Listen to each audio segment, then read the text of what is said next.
Oke, assalamualaikum warahmatullahi wabarakatuh. Nama saya Mahendra Dwi Maji dengan NRP 5026231102 dari kelas Pak IJ. Oke, di sini saya ingin membuat video mengenai hasil dari web vulnerability scanning ya. Oke, kalau misal kita lihat di Classroom, sebentar. Nah, yang pertama kali harus kita lakukan adalah melakukan instalasi kepada Acunetics Trial ya. Nah, kita pencet di sini, otomatis ke download nanti dan akan mendapatkan aplikasi Acunetics Trial.x. Nah, ini diinstal aja. Kemudian setelah diinstal ikuti instalasinya mulai dari setup portnya dan lain sebagainya. Di sini saya menggunakan port bawaan ya. Saya menggunakan port bawaan yakni 13443.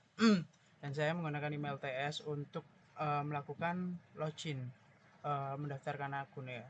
Oke. Nah, setelah kita melakukan proses instalasi, baru kita bisa mulai proses scanningnya. Nah, nanti kita akan diarahkan kepada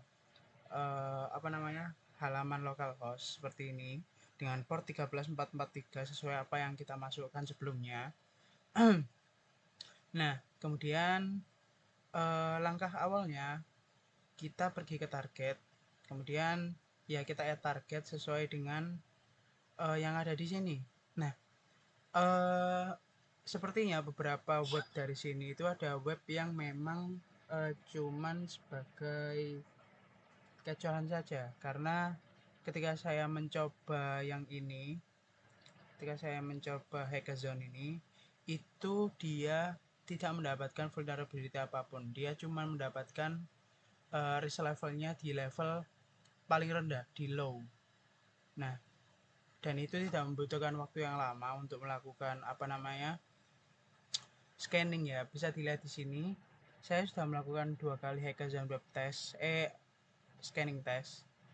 Di sini kita bisa lihat kalau ada 2 low vulnerabilities dan 1 informational vulnerabilities. Nah, di situ saya memutuskan untuk mencari web lainnya, yakni GinNGuice Shop. Nah, saya mendapatkan 1 high severity risk vulnerability, ada medium juga, ada low dan juga informational. Oke.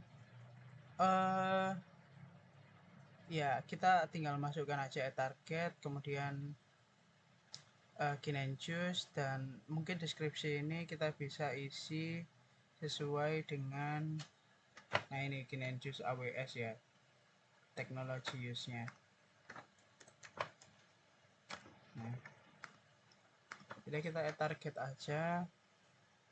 Nah, kemudian di sini kita bisa memilih sebenarnya bisnis critically-nya jadi normal, critical atau high, namun kita pakai normal aja. Nah, kalau dirasa semuanya udah benar, kita lakukan scan. Untuk reportnya sebenarnya terserah sih, apapun aja. Tapi kemarin saya selain menggunakan developer, saya juga menggunakan quick dengan output seperti ini. Seperti ini. Ini developer report ya. Oke. Kemudian kita pilih instan aja biar proses scanningnya itu bisa dilakukan secara langsung ketika kita pencet create scan. Nah, di sini dia akan mulai melakukan scanning ya. Untuk progresnya, perkembangan progresnya, kita bisa melihat di bagian kanan. Nah, bisa dilihat langsung mendapatkan threat level 2 yakni medium. Sedangkan ketika saya mencoba melakukan scan pada hackathon ini, itu sampai akhir pun low dan to scan durationnya itu cuma 2 menit. Sedangkan kita bisa lihat hasil dari scanning saya ini itu sampai 32 menit, which is cukup lama, dan requestnya itu sebanyak 26.000. Oke, seperti itu. Nah, dari situ itu saya mendapatkan, nah ini adalah hasil scan saya. Kita filter dulu, kita fokus ke GinNGuice, bukan yang ini yang barusan kita lakukan. Nah, ini saya mendapatkan satu high severity risk, dua medium severity risk dengan vulnerability yang sama, jadi ini hitungannya satu. Kemudian ada 3 yang low dan 1 yang informational. Nah, untuk penjelasan sendiri di sini ada jadi yang high severity kan si ini AngularJS client side template injection di situ. Nah, ini itu biasanya terjadi ketika si aplikasi itu nggak ngevalidasi input yang dimasukkan oleh user dengan benar. Tuh. Kemudian yang medium ada 2 kali ya. Seperti ini. HTML form without CSRF protection. Nah, ini tuh terjadi ketika si web tersebut, web tadi, si Juice itu tidak menerapkan perlindungan cross-site request forgery atau CSRF yang memadai pada form HTML-nya. Oke. Dan sesuai ya sudah saya catat semua. Kemudian kalau sudah selesai, nah nantinya kita bisa generate report dari sini. Nah, kemudian untuk mendownloadnya kita bisa download melalui seperti di sini. Nah, maka outputnya akan seperti ini. Sebenarnya kalau misal kita lihat, ini yang biasa. Nah, yang ini. Oke.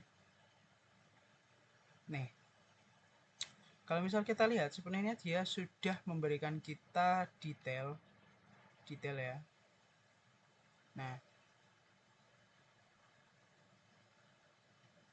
detail termasuk rekomendasi bagaimana cara menanggulanginya. Nah, kayak ini misalkan si AngularJS. It should not be possible for an attacker to inject AngularJS expression by using curly braces. The application need to either treat curly braces in user input as highly dangerous or avoid server-side reflection of user input entirely. Ini kita sudah mendapatkan rekomendasinya harus ngapain aja, dan juga dampaknya itu apa aja kalau misal sampai ini nggak diperbaiki gitu. Ya mungkin itu saja dari saya, kurang lebihnya mohon maaf. Assalamualaikum warahmatullahi wabarakatuh.